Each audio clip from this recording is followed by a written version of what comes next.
Hello, everyone. Welcome to Barca News. It is January 22nd, 2025, and Barcelona have renewed through three players on the first squad with the plans to renew one more as Deco is hard at work to trying to secure Barcelona's future. We have a lot to discuss, so let's begin.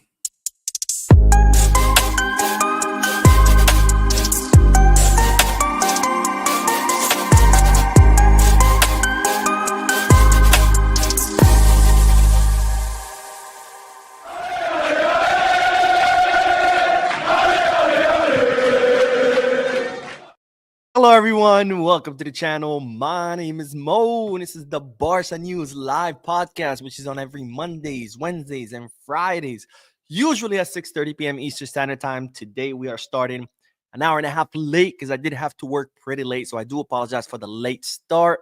But the important thing is that I'm here. I'm ready to give you Barcelona news, and of course, I'm ready to read your amazing comments in the chat section. So make sure you put your comments in the chat section so I can read them out loud and we can get a discussion going. Having said all that, make sure to hit that like button, subscribe to the channel, drop a comment if you are looking for any Barcelona jerseys or merchandise. Make sure to Goal Kids, Kickback, Fanatics. If you are looking to place any sports bets, make sure to bet us. All links are down below in the description. Now let's begin with the news, and of course we do have to talk about the Champions League because, ladies and gentlemen, the seventh round of fixtures or the seventh fixture or however you want to call it is officially over. And this is how the table currently stands after 7 matches or 7 rounds of matches. As you can see, Liverpool remain in the first spot, having won 7 out of 7 matches. They have 21 points, with Barcelona in second place, having won 6 out of 7 matches with only 1 defeat. Of course, that defeat coming at the hands of Monaco. So Barcelona have 18 points, and now Barcelona have officially qualified to the knockout rounds, or to the round of 16 of the Champions League. And man, had we won that match against Monaco, we would definitely be in first place because we would be tied with Liverpool. And of course, with the goal difference, which if you look at it, where is it? Why can't I see it? I guess I have to put my glasses on. Guys, I'm getting old. There we go. Goal difference of 15 goals to Liverpool's 13. We will definitely be in first place. And remember, first place gets a bonus.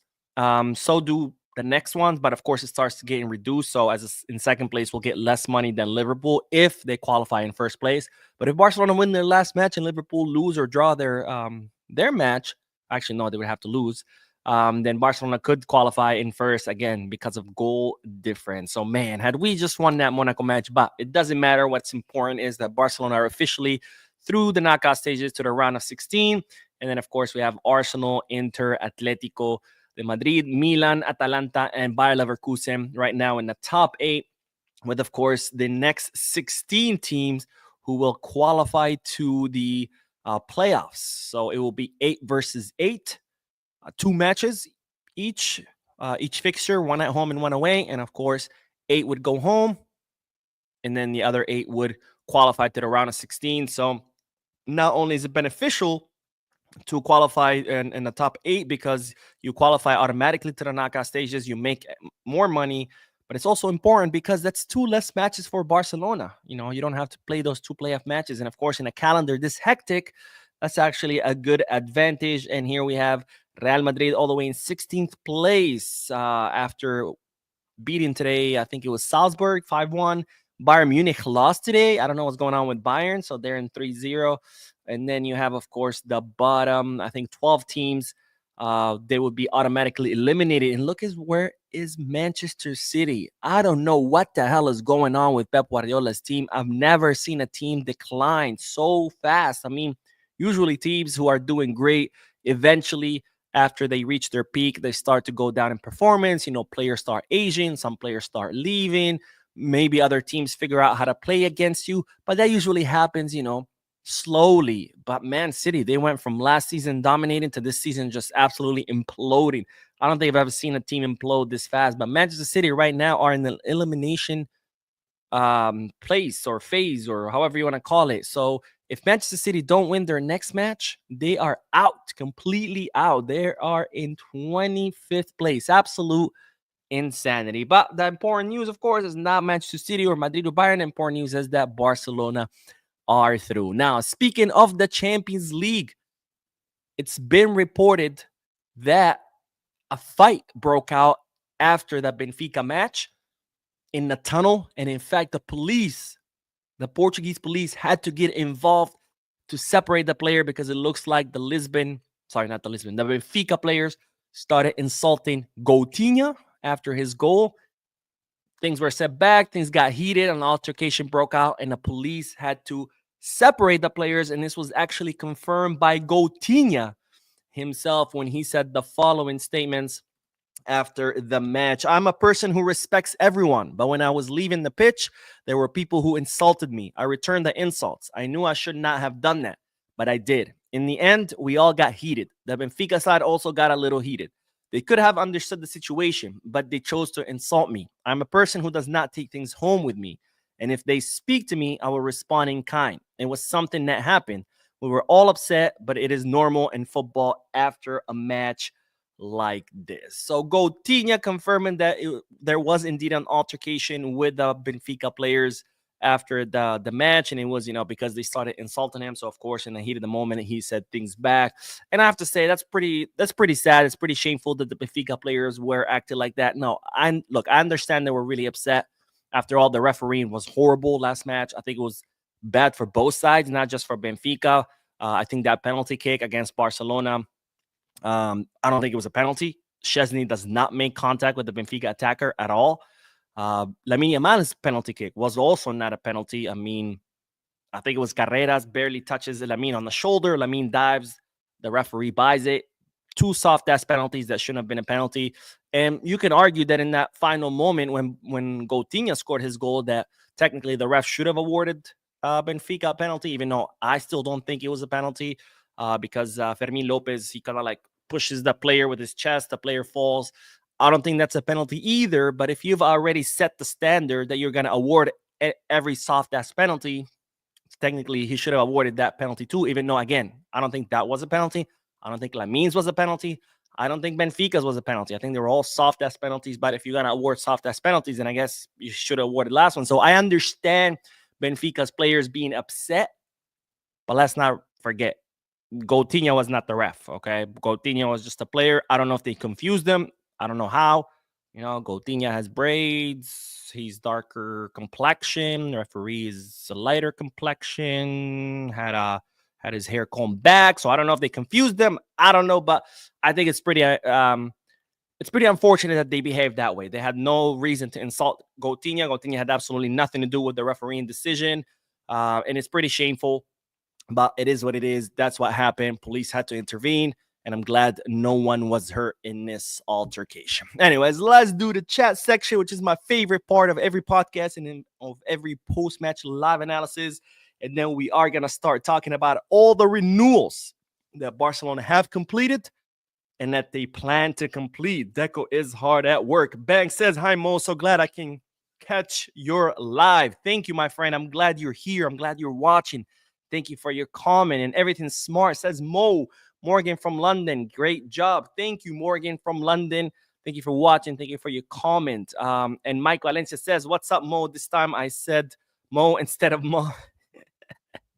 Well, thank you for getting that right, my friend. And thank you for being on the live. And Kev C says, Man City looked and played horribly. Despite having the same style as us, they're much slower and less coordinated. I don't know how PSG won. They also looked bad, in my opinion. I think we can take this trophy. I don't want to be overconfident. I think when Barcelona play at 100%, I think they can compete against anyone.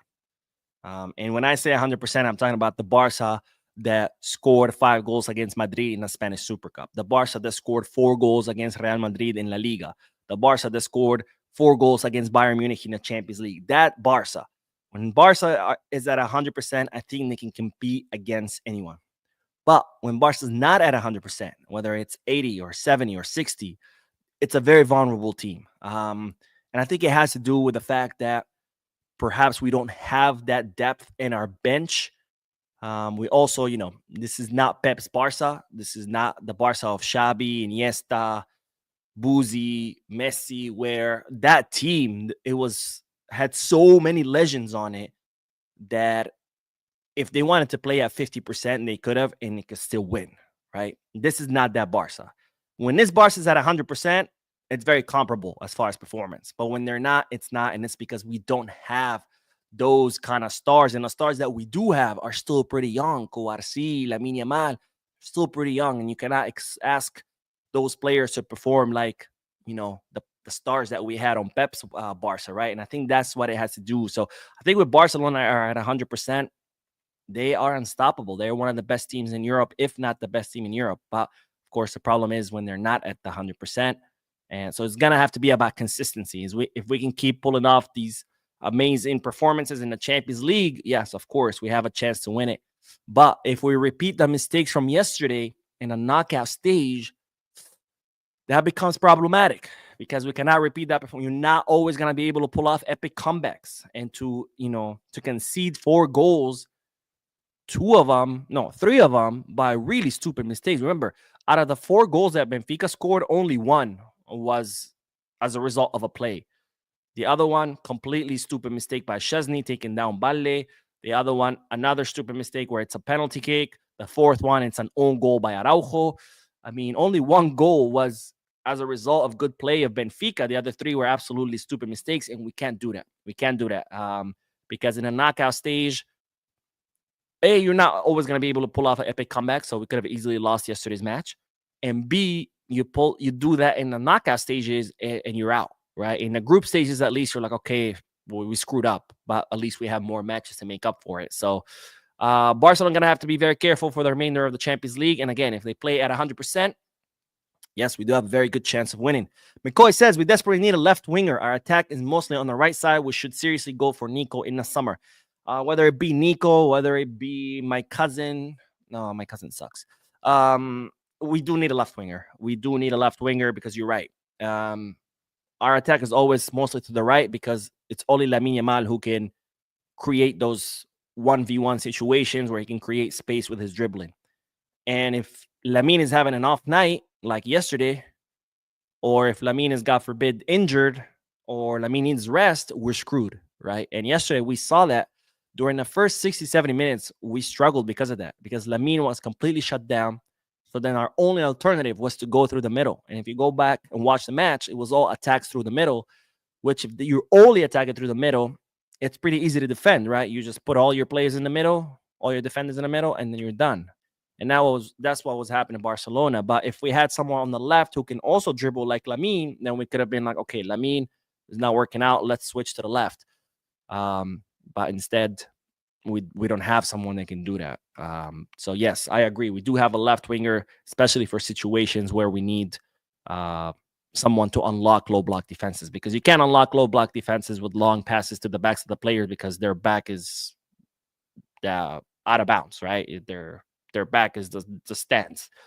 But with team with low blocks, you need 2 wingers to be unlocking defenses with their dribbling. Anyways, let's get back to the news because we do have to talk about Barcelona's renewals, because Deco is hard at work trying to secure Barcelona's future, and he has renewed 3 players, starting with Gavi. Barcelona have officially renewed Gavi. Gavi's contract expired in 2026, and of course, Gavi is considered an essential part, a cornerstone of not only Flick's project, but of Barcelona's project. We're talking about someone who came out through La Masia, who been his whole life at Barcelona. Well, he did start at Real Betis, but he moved to La Masia at a very young age.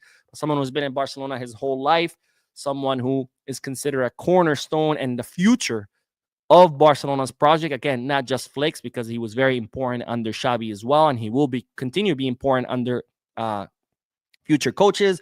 And as such, Barcelona wanted to secure this player who I consider is the heart of this team, a heart of a lion, but he's the heart of this team. And Barcelona have been able to negotiate with Gavi an extension of around 5 years. So he's going to extend his contract for 5 more years. They're going to increase his salary, not by a lot, because of course Barcelona are restrained by their financial situation. And of course, he's still going to have a €1 billion release clause, which is a clear message to everyone. Gabi is incredibly important, and he's not for sale. And if you want to take him, you're welcome to, but you're gonna have to pay €1 billion, which of course no one in the right mind will do it. Not because Gabi is not worth it, but because you pay a €1 billion and you're gonna go bankrupt immediately. So Gabi has been officially renewed, and of course, this is pending the official announcement. Now, Barcelona are hoping to announce the contract renewal by the time the winter transfer market ends, but it's all gonna depend on the financial fair play. Because remember, contract renewals have also to fit under the financial fair play, especially if you're increasing the player's salary, right? If you're increasing their salary, that means you have to be able to accommodate that larger salary under the financial fair play. If Barcelona cannot fit that salary under the current financial fair play, then the announcement will not come till later. But the contract is negotiated, the terms have been agreed to, everything has been signed, the player is renewed.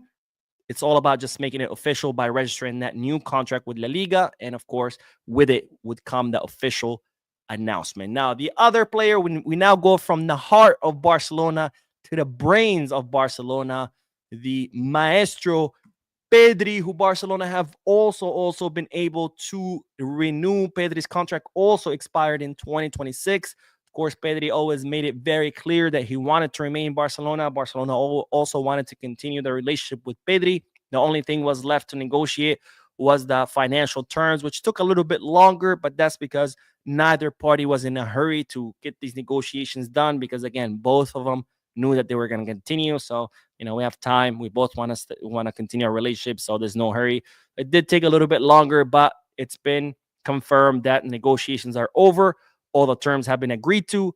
All contracts have been signed, and Pedri has officially renewed with Barcelona, also with an increase of salary, also with a €1 billion release clause. However, we don't know how long this contract renewal has been. If I had to guess, it'll probably be 4 or 5 years, but we don't know officially. And of course, just like Gabi, Barcelona are hoping to announce this contract renewal during this winter transfer market, but it's all going to depend on the financial fair play.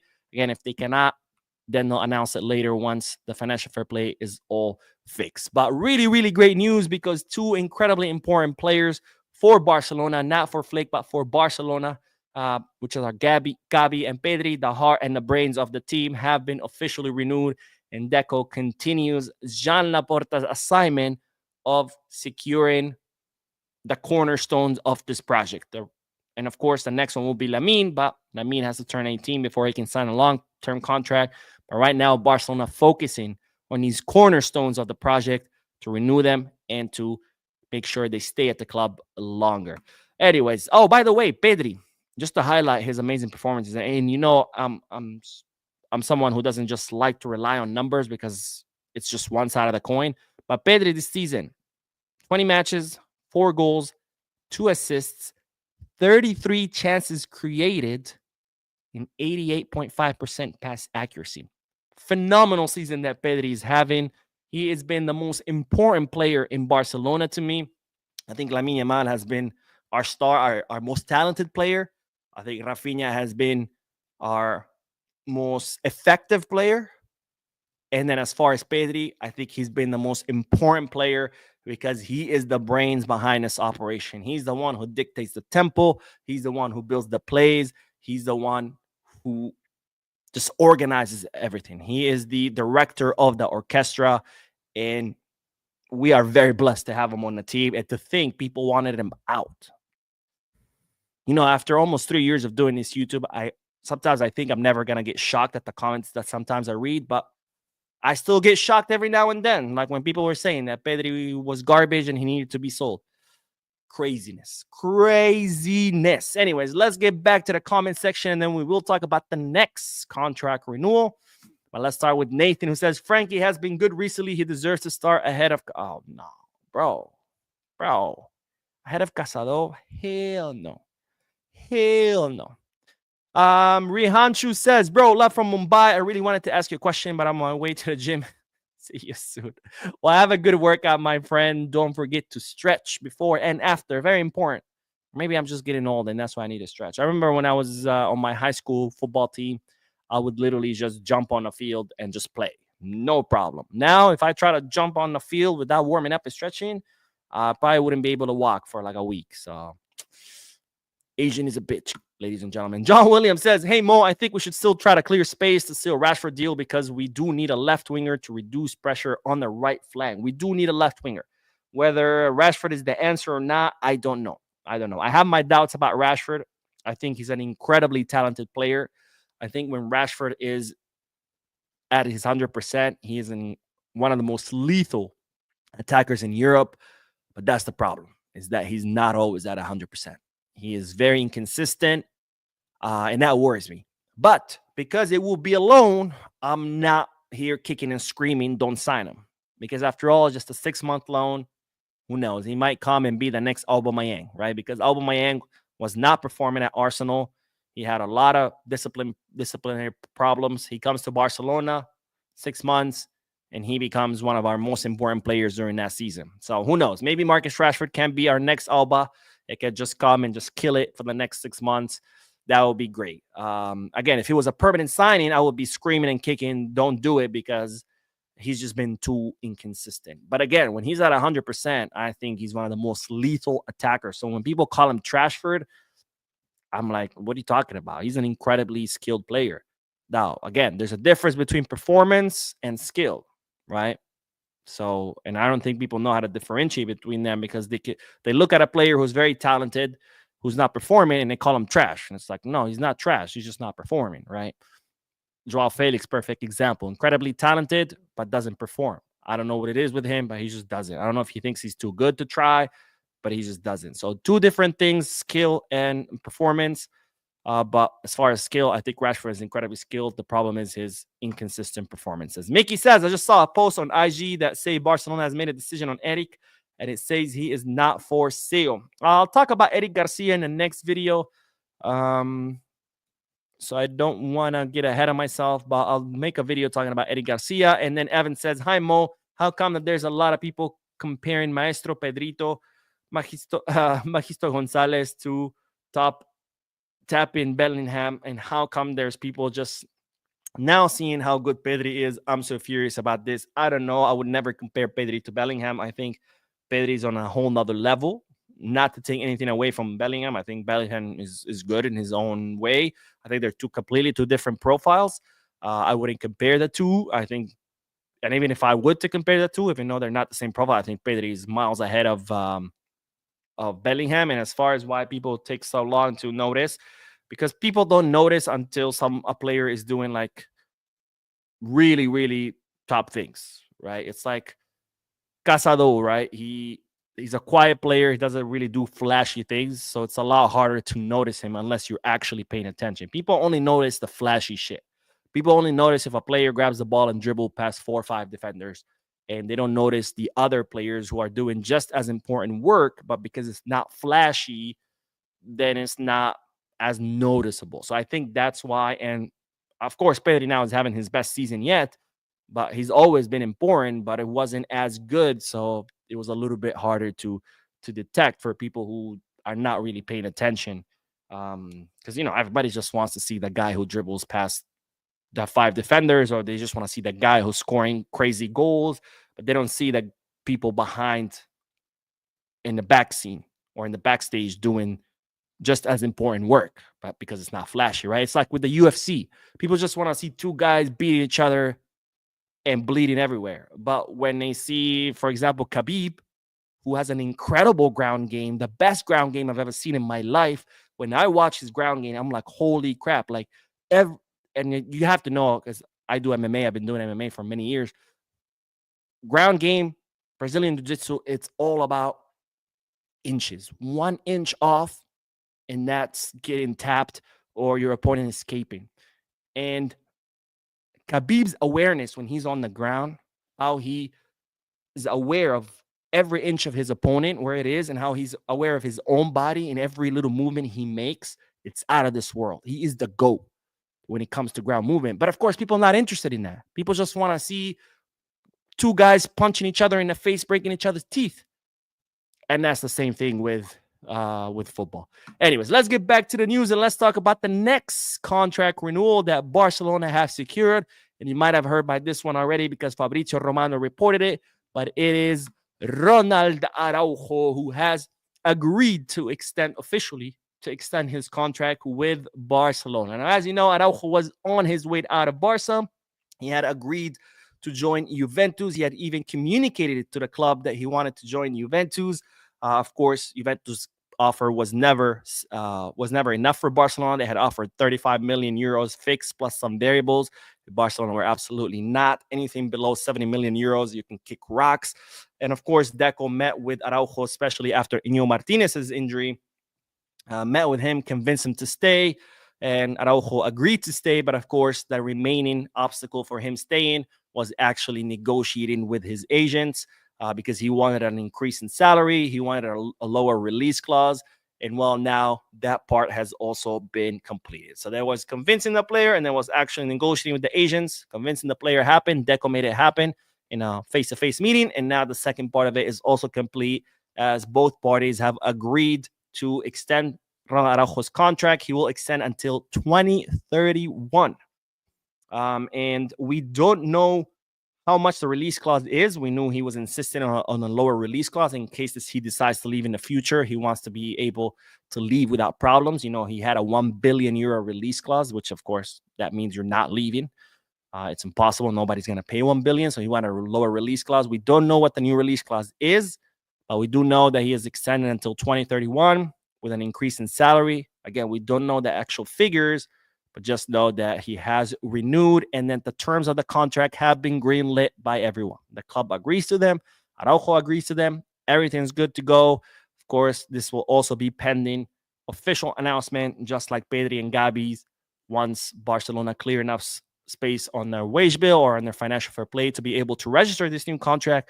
They'll officially announce it, but just know Gavi, Pedri, and Ronald Araujo have all renewed with Barcelona, and Araujo also had a contract until 2026. So 3 players that had contracts until 2026 have renewed longer. Now Araujo is gonna have to do a lot of work, a lot of work, because under Hansi Flick's system, he's not a player that's fitting right now.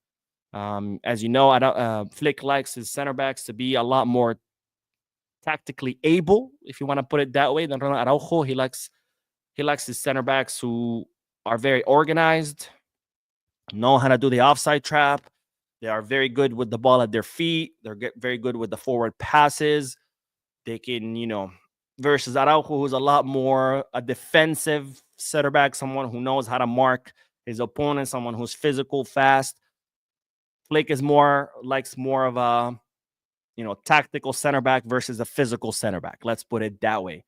And I think Ronald Araujo is going to have to do some work, because yesterday Araujo was exposed way too much. His timing was always off. He was never in line with his teammates to throw the offside trap. That's why I think Benfica had 1 offside. His passing was always horrible. His timing was horrible. I don't think he's used. Well, it's not that I don't think. I know he's not used to playing that system. He's more of a center back that likes to, chase after his opponents, and he's very good at it. He's very fast and very physical, and he can always catch up to his opponents and clear the ball easily, versus Flick, who likes his center backs more to depend on the offside trap versus chasing your opponents. So Araujo's going to have to do a lot of work to assimilate. Of course, like I said in yesterday's post-match live analysis, I am going to give Araujo the benefit of the doubt just because he had a horrendous match yesterday. I'm just not going to just write him off and say he's horrible, he's terrible. He did just come back from a 5-month hiatus due to injury. And again, this is technically a new team for him. New coach, completely new style of play, even some new players. This is completely new. This is like him signing for an entire new team. So it's going to take him some time. Let's give him some time before we all start, writing him off. Because after all, he is one of the best center backs in Europe. So to just write him off after 1 match would be crazy. Let's see. Let's hope Ronald Araujo proves us all wrong and he adjusts and adapts to Hansi Flick's system. Because even though Iñigo Martinez is absolutely amazing, and right now I would prefer Iñigo to start ahead of Araujo, let's not forget, Iñigo is not getting any younger. He's 32, 33. So as much as I love Iñigo, eventually we're not going to be able to depend on him, and we're going to have to depend on the younger Araujo. So let's all hope that Araujo adapts to this system. Otherwise, we might be in trouble. Anyways, let's get back to the comment section, and then we will talk about Inaki Pena. Let's see. Evan says, guys, hit the like button, please. Yes, please hit the like button, guys. It's completely free. Takes a second, and it really, really helps the channel. When you hit, the more likes a video gets, the more the YouTube algorithm promotes the video to other people who've never seen the channel. You know, when you open your YouTube app, or you open the website, or you open it on TV, and you have your home screen, and you have these videos, recommended videos. The way those videos make it to your recommended page is because people are liking it, and the YouTube algorithm is like, wait a minute, people are liking this video, it must be a good video. So YouTube wants to promote good videos because they want people to stay on the app watching, so they can then bombard you with ads. So please hit the like button. Let's get on that recommended page. Nima says, I think Rashford will most likely be the next Felix or Cancelo at best. He will come and flop, and I will call him Joao Rashford. Joao Rashford, or is it should be Rashford Felix? No, sorry, Marcus Felix. By the way, this is really stupid of me, and I probably should not say it, but I think it wasn't until last week that I realized Marcus is spelled with a U. You know, I've watched Marcus Rashford for years now, and I've always thought it was, your regular Marcus spelling, Marcos. And then the other day I was like making a video about him, and I was looking for pictures to use in a thumbnail, and I type in Marcus with an O, and then Google corrects me, and it's like Marcus with a U, and I'm like, how is it that all these years I've known about this player and I did not know how to spell his name? It was a really embarrassing moment. So I probably shouldn't share this with you guys, but it was pretty embarrassing moment.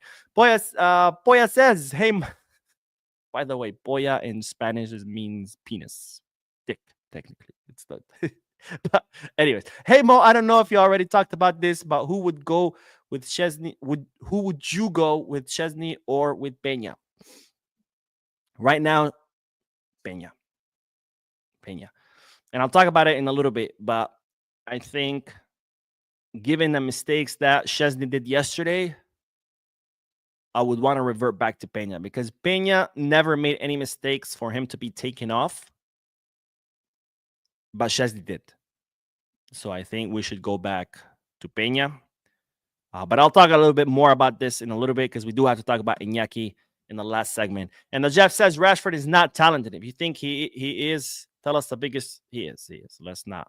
Just because you don't like a player, just because a player is not performing, does not make him not talented. All right, Sean says, hey Mo, you're passionate for MMA. You should start an MMA channel. Plus, would you say Dembele leaving is a blessing in disguise? I think so. I mean, what did Dembele do at Barca?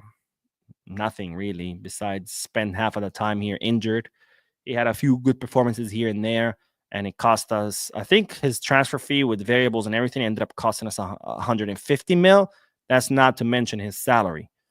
I don't know. If you add his salary, probably like 300 million for someone who spent half of the time injured. And when he wasn't injured, someone who would give you 1 out of 10 good performances. So, of course, it was a blessing in disguise. As far as MMA, I actually like doing it or practicing MMA more than I do like watching. Like, I will watch UFC fights here and there. I actually prefer watching why am I blanking on it? It's the equivalent of the UFC, but in Asia. Jesus, why am I like? I don't know why I'm blanking on the name. One championship. So I will watch matches, fights here and there, but actually, I'd much rather practice the sport than watching the sport, if that makes any sense. I mean, that's what I do every day. It's a great workout, not just physically, but mentally speaking. And this is from someone who has played football on a football team, has swam competitively, I've cycled competitively, I've done CrossFit. I'll never do it again. It's a waste of time. What else? What other sports have I done?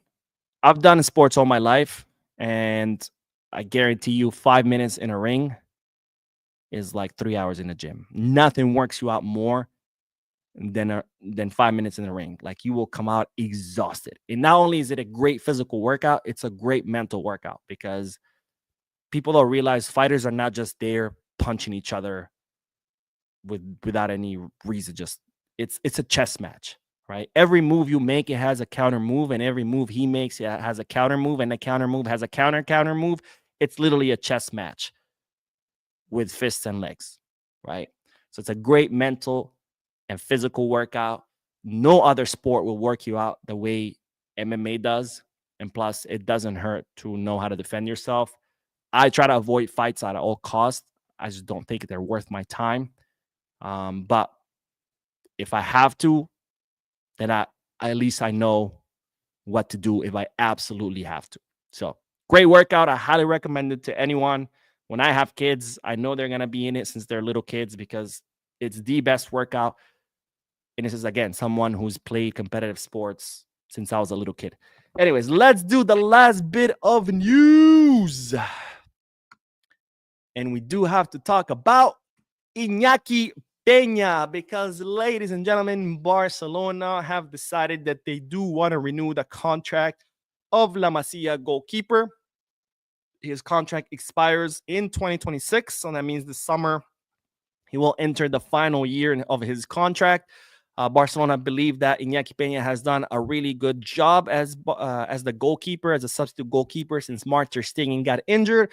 And as such, they do want to extend his contract and are planning to start negotiations pretty soon, again, as part of this effort by the club to renew all the players on the first squad. Because before you can start thinking about signing, you first got to make sure that your core squad is renewed, is secure, and then you can start thinking about adding to it once the core is done. So with Gavi, Pedri, Araujo all renewed, and with Lamine Yamal's negotiations ongoing, the next target is Inaki Pena because, again, Barcelona believe he did a good job. Now, someone asked about Inaki or Szczesny. Here's the way I see it right now, just by watching the two of them, since we've gotten a chance to see a few matches of Szczesny before. We really didn't know. All we had to go by is his previous years at other clubs, but now that both of them have actually had an opportunity to play for Barcelona under Flick, this is the way I see it. In goal, under the post, I trust Szczesny. I think Szczesny has better stopping or makes better saves than Inaki.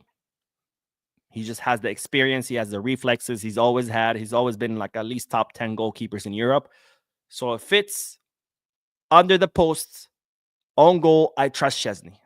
I think he has better stops than Inaki. But when it comes to coming out of your goal, I trust Inaki. And we've seen it, right? When Szczesny comes out from goal, you are sweating. You are sitting at the edge of the seat. You're like, oh my God, what is he going to do? What is he going to do? We saw it against Madrid, red card. We saw it yesterday against Benfica. He takes down Balde. Then another penalty, even though I didn't really think it was a penalty. The player clearly jumps in the air and then dives. And then even after that, there were another 2-3 times where Szczesny came off his line and you were like, oh, and something almost went bad, but luckily it didn't. And I saw that in previous matches too. So when Szczesny come off his line, he's very erratic. You don't know what's going to happen. And the reason for that is because he's not used to that. That's never been his job. He's always been a goalkeeper that stays in his area and makes incredible stops. But under Flick, it's a completely different system. Flick has his defensive line standing all the way at the midfield. And when you have your defensive line so high up, you got to have a goalkeeper that has to come out. I remember after a match review, someone kept saying, Inaki keeps coming off all the way to the midfield. I'm like, yeah, you're supposed to. That's what Flick wants you to do. Because if there's a long pass to the backs of our defensive line, and the goalkeeper doesn't come off, he just stays in his goal, the attacker from the other team is going to have all the time in the world to run to where the ball's going to land, bring it down, continue running, and then he's a 1v1 versus the goalkeeper. But if the goalkeeper sees that long pass coming, he can run to where the ball is going to land before the opposing team's attacker and clear it. And Inaki Pena is much better at doing that than Szczesny. And that's because Szczesny has never played with such a high line. So he's not used to coming off his goal so far away from his box to clear those balls. And we've seen it. He's very erratic and he's made some pretty horrendous mistakes doing it. So under the post, Szczesny all day. Goalkeeper that needs to come off his line, Inaki Pena. And since under Flick, you have to constantly come off your line, then I would choose Inaki Pena. Which, by the way, brings me to your next point. For everybody who kept saying, get rid of Ter Stegen, get rid of Ter Stegen. How much do you miss Ter Stegen right now? Because Ter Stegen has what both players lack, right? Inaki is really good coming off his line, but not so much with the stops. Szczesny's very good with us with stops or saves. Not so much good at coming off his line. Ter Stegen was good at both. So let's just remember that. The saying is as true as it gets. You don't know what you have until you lose it. And right now we're noticing how good Ter Stegen is. So for everyone who said get rid of Ter Stegen, I hope you're thinking back at what you said. Anyways, now this is not just me saying about the whole Szczesny not knowing how to play coming off his line because he's not used to playing his high line. In fact, the goalkeeper, the Polish goalkeeper, admitted himself after yesterday's match when he said the following. He started, by the way, discussing what happened in a penalty with, with the penalty, with mistake with Balde, and then he discussed the high line. But Szczesny says, I think the moment of the exit was good, but Balde didn't hear me. Luckily, it was only one goal, and we ended up winning the match. It was a misunderstanding, but it can happen because we were both going for the ball. I shouted, and he didn't hear me. It was a bit funny, but we ended up winning. I've never played with such a high defense. Remember that. I've never played with such a high defense. Wenger demanded a lot from the goalkeeper, but here the players are very far from me. At 34, you could always learn. It's a great experience. So two things here. Again, Szczesny, it's exactly what I said. He's not used to playing with a high line, and that's why he struggles coming off his goal. And then the interesting thing saying that he did actually warn Balde, but apparently Balde didn't hear him, and that's why they crashed. But at the end of the day, you should have known better. Even if you yelled and Balde didn't hear you, because if you look at the images, Balde has no idea where Szczesny is. Balde is looking at the ball. Balde is running and looking at the ball because he's trying to track it to see where it's going to land so he can clear it. Szczesny, on the other hand, he has the full view in front of him. He can see where Balde is. He can see where the Benfica player is. He can see where the ball is. So you have the better view. So you have better notion of what's going on. And therefore, if you saw Balde coming, and Balde was going to clear that ball, by the way. Balde was already there. In fact, they crashes because Balde goes to kick the ball and he ends up kicking Szczesny.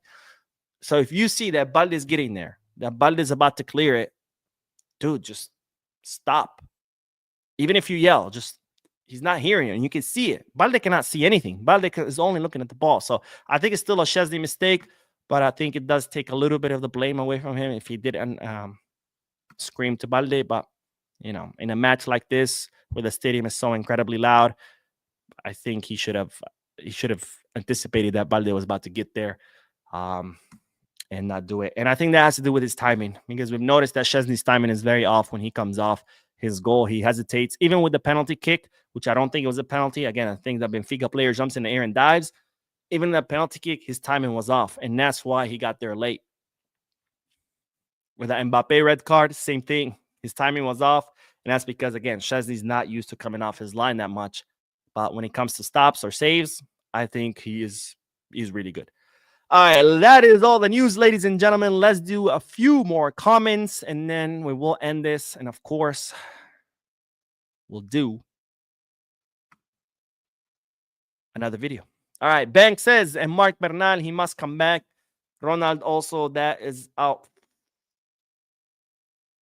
That is our future. Yes, Mark Bernal, dude, I don't even know what we're going to do with the midfield. I mean, right now, we have such an amazing midfield, and we forget that we still have Bernal who's injured. So what's going to happen when Bernal comes back? I mean, talk about Sophie's choice, but in a good way.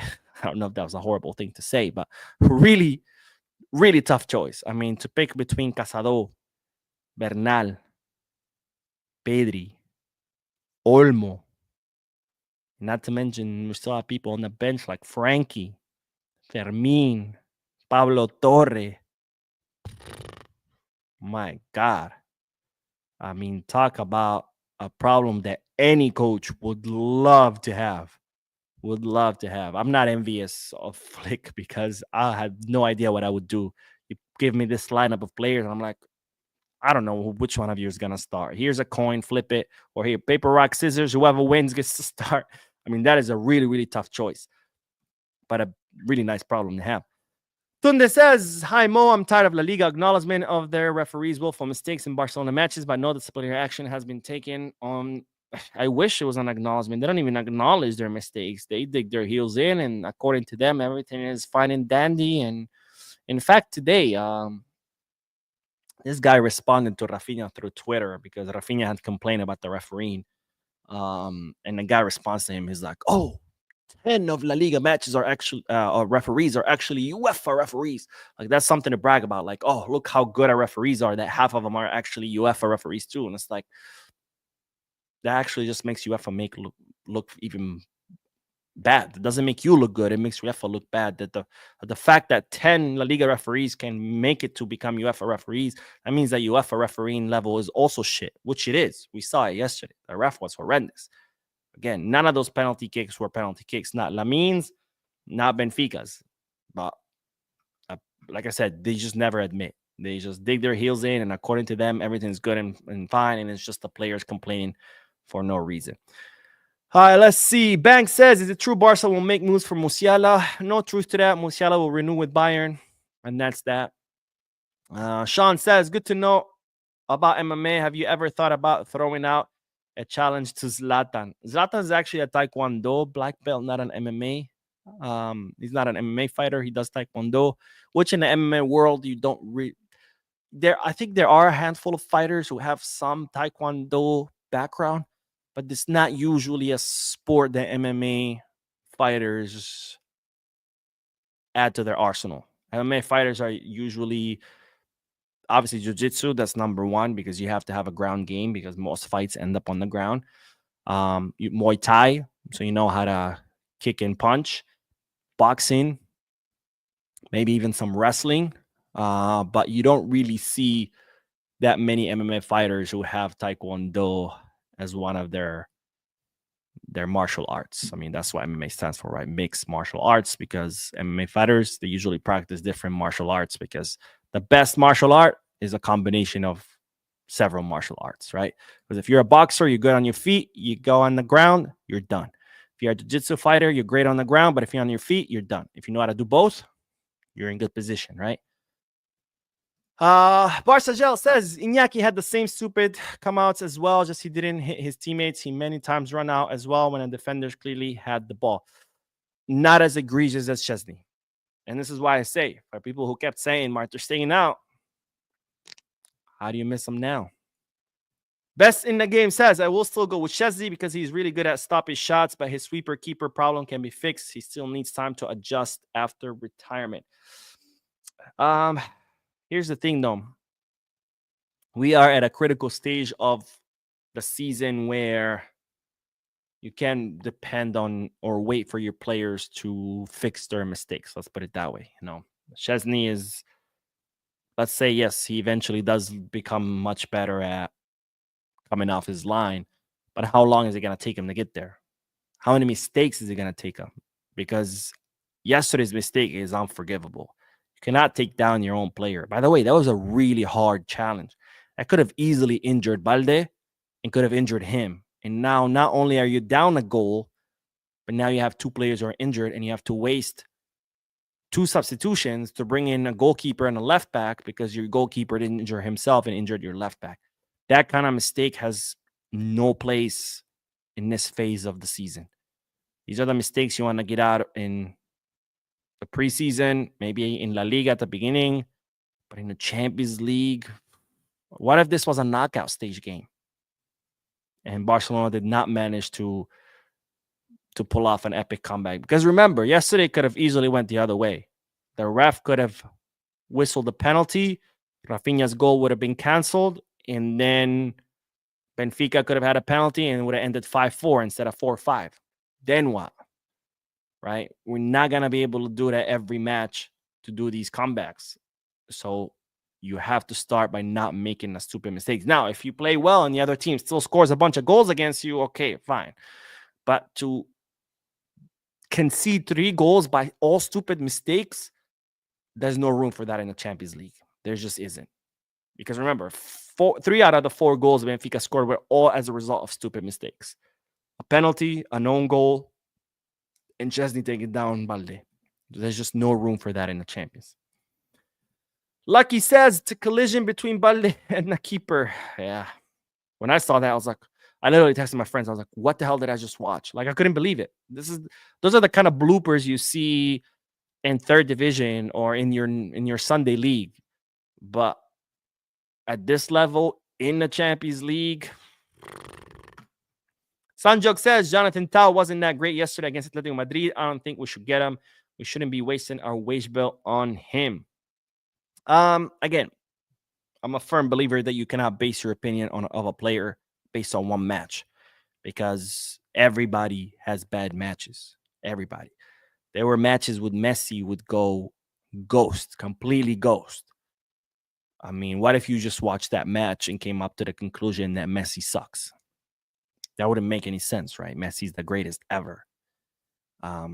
So I didn't watch the Atletico Madrid match, but if Jonathan Todd did bad, then he did bad. But that doesn't mean that he's a bad defender.